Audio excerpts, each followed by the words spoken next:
Hey story seekers, it's Nesha, and you are now listening to Nesha's Open Diary, where the stories are real and the tea is all about me.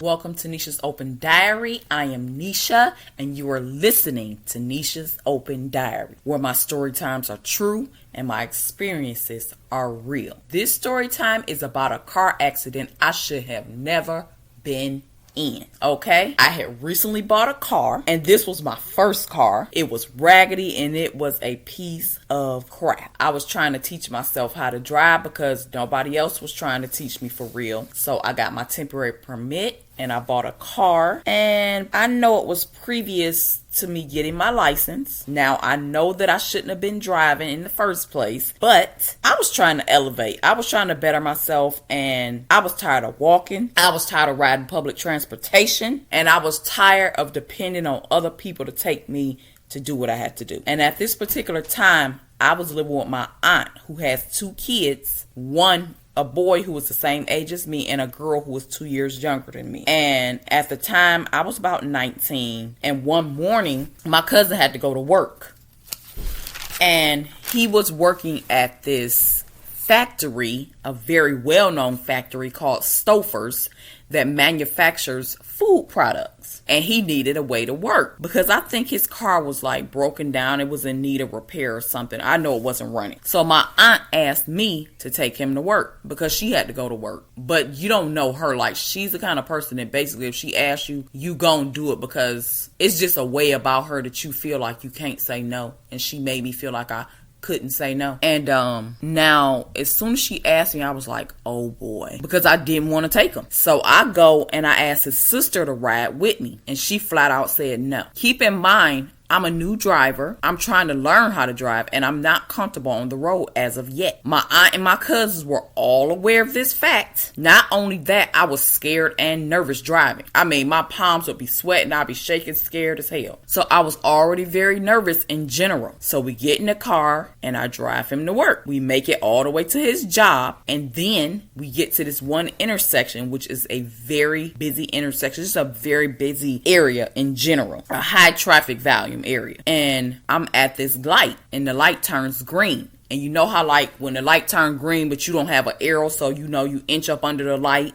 you wait for the traffic to clear the intersection so you can safely make a left-hand turn. That's what I was doing. But then after all the other traffic cleared, a bus came, and the bus is sitting on that side of the road picking up passengers. So I'm still at the light, and I'm looking around the bus to see if there's any cars coming to make sure that I can safely make the turn because the bus is blocking up stuff.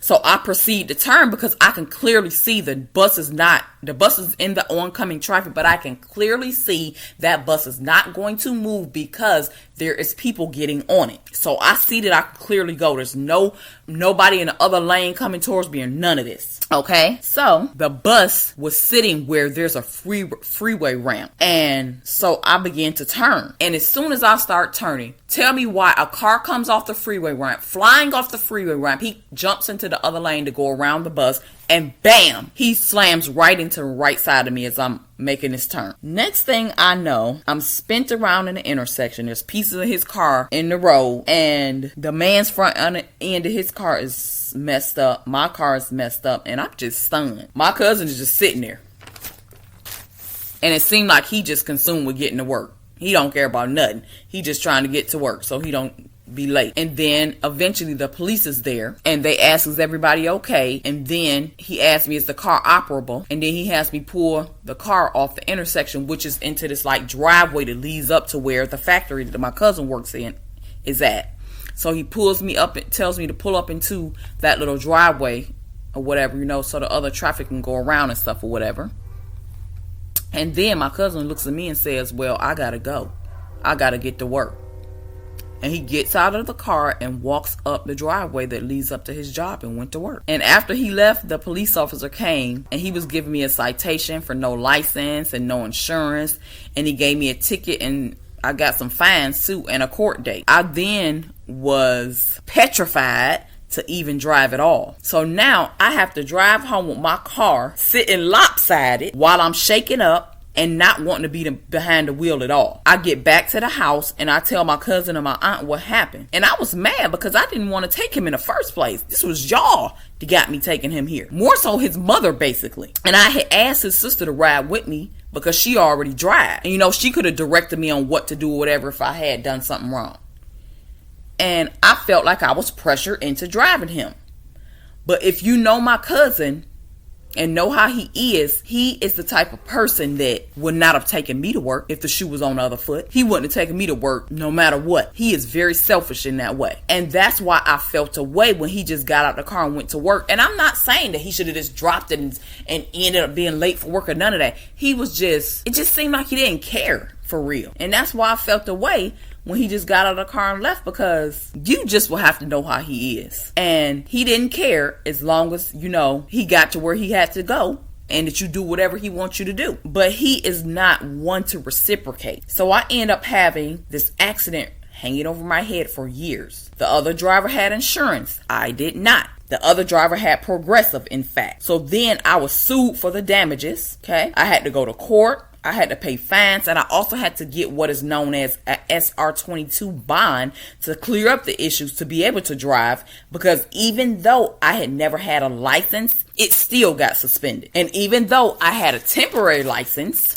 I had to get things straightened out, and I had to obtain the SR22 bond because they had put a hold on my license until I paid the damages to the other driver who was involved in the accident. And ever since this accident, I have been a white knuckle, scary driver. And I end up going through all these issues because I drove somebody else to work, which I felt obligated to do because I was living at their house at the time. But it caused me so many issues, financial and just issues with me being scared to drive and all of that. And it all could have been avoided because I had no reason to even be in that area. I had no reason to even be behind the wheel that morning. I had no other reason to be over there other than taking him to work. This accident set in motion me being afraid to drive, and it affected my life in other areas because me being afraid to drive then causes other issues for me. And my cousin didn't care. He went on with his life and went on with his day to work because he wasn't affected. Didn't faze him in any way. Never asked if everything was good with the situation or nothing. And that's why I felt a way about it, because I reluctantly took him to work. And him getting to work was not my problem. Just like, I guess, to him, the accident wasn't his problem. But I wouldn't have even been in that situation or been in that accident if I wasn't doing something for you. Did I know